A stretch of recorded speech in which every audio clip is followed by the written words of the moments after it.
Hi everyone, and welcome back to my channel. My name is Buffy, and for a while now I have been meaning to make a second window box for my living room. I made one last year and it turned out great, and I have two big windows that I need to set those up in, and so in this video I'm going to show you how I created it.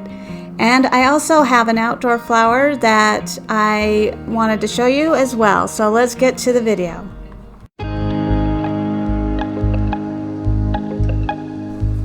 For this window box, I'm using two of the Beware signs that you can get at Halloween time, just because it has the cute little grooves on the top and bottom of the sign, and once painted it looks really cute in Farmhouse.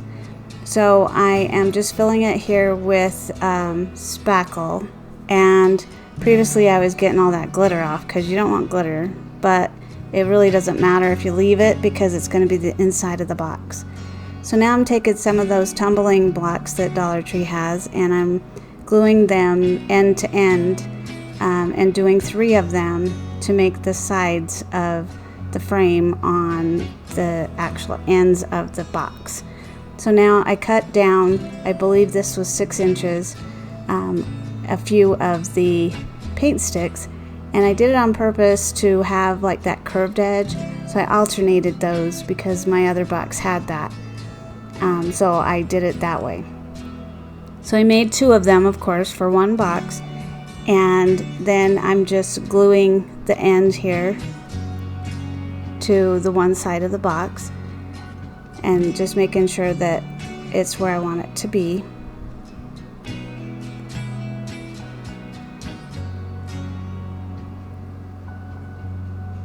So I want it to look like the other box that I had. I think I was looking over at it to make sure it's even. So I glue both sides on.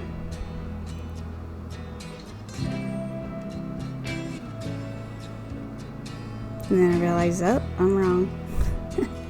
I don't want to glue it that way. It was wrong. So we'll make sure it's on the right side when you glue it down.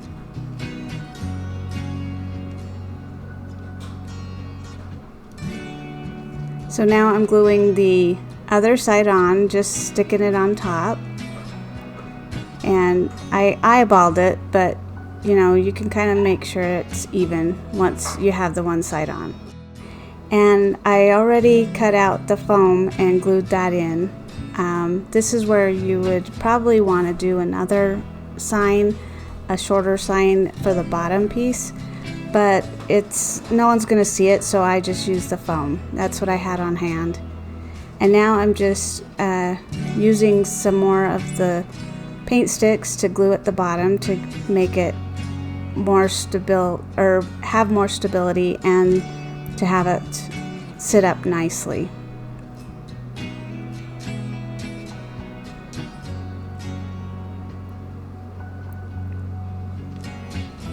So now that that's all glued together, I'm just giving it one coat of the Rust-Oleum linen white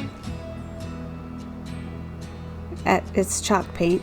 And for the bottom, with that foam, I glued in around the edges too to fill in the edges so that it would stay in, and it gives it a little bit more stability.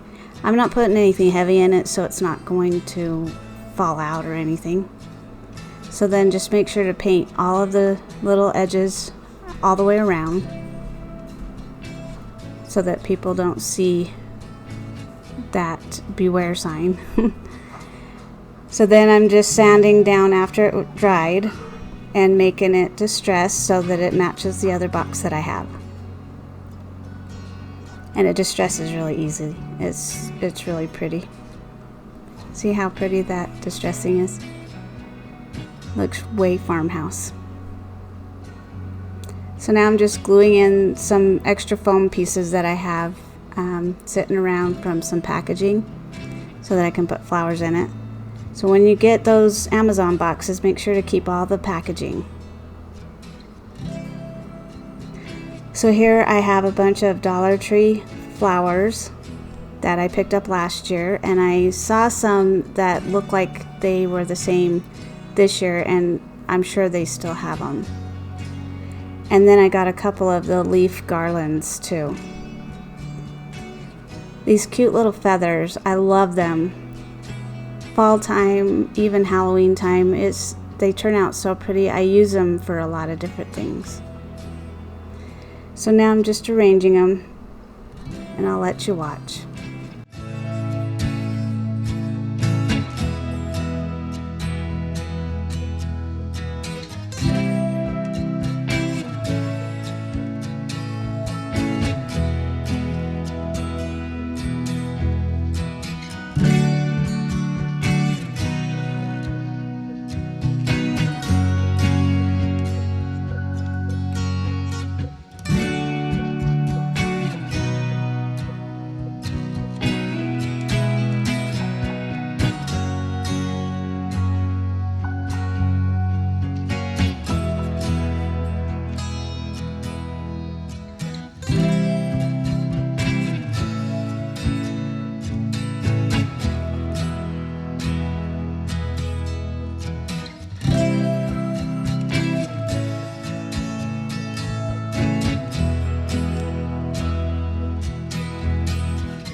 A little bit about my channel. I do a lot of thrift store items turned into country and farmhouse decor for your home, as well as a few Dollar Tree crafts here and there. So if you enjoy this video, I hope you will subscribe and like my video. Please also comment below on which item you like the best, and that all helps my channel out so much. I appreciate you. Thank you, and now let's get back to the video. For this next project, you'll need some wire from the Dollar Tree, as well as a cake pan, pie pan, and their disposable aluminum pans here. You need 2 packages of them, actually 2.5, because you need 14 petals for this flower. So now I'm just measuring out the pan to make strips, and each pan makes 3 strips, and so that's your petal. So now I'm just cutting it out to form the petal. And looking back on this, if I was to do it again, I would definitely iron out, like smooth that out with like a Cricut scraper or a credit card, so that it didn't have the grooves, but it still turned out cute. So here I'm just forming the petals and cutting them with scissors. This aluminum is easy to cut with scissors, just don't use your good scissors. So now I am drilling a hole here in the tops of both pans because I want to put that outdoor solar light in the middle. So just started it out, and now I'm doing using my husband's tin snippers to make the circle. These worked so well. And now I just kind of put it, bent that down so that it would fit good, and now I'm just fitting that in there. And it kept going on. So I'm just measuring where I wanted that other hole so I could do the same thing. So now I have both holes, and I'm giving these a good 2 coats of the orange acrylic paint from Plaid. I think it's Folk Art. And you don't want to use acrylic paint for this if it's going to be outside. I should have thought of that before I did this. So you're going to want to use metal spray paint that is for outdoor furniture for this to hold up on all of these items. So here I'm just painting the yellow on the petals. Again, you want to do spray paint on them, and also do both sides, because I thought you wouldn't be able to see the other side, but you do. So you want to do not what I do.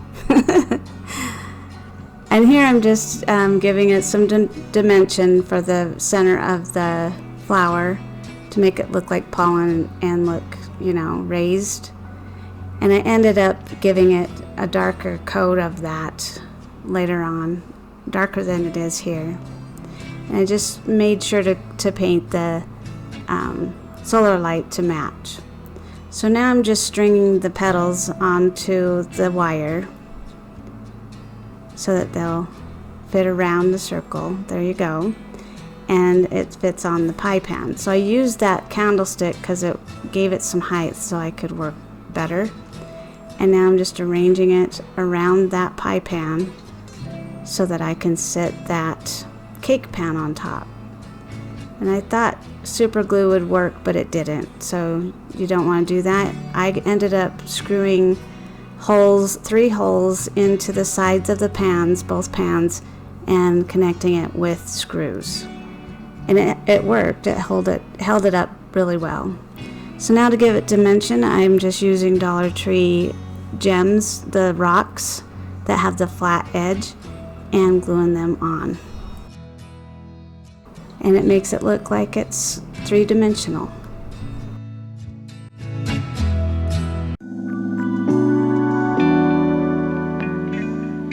Thank you for watching my video. I hope that you enjoyed it. If you did, give it a thumbs up. And also, I hope that you would consider to subscribe. Don't forget to come back because I have a lot more planned for fall. Thank you and have a great day.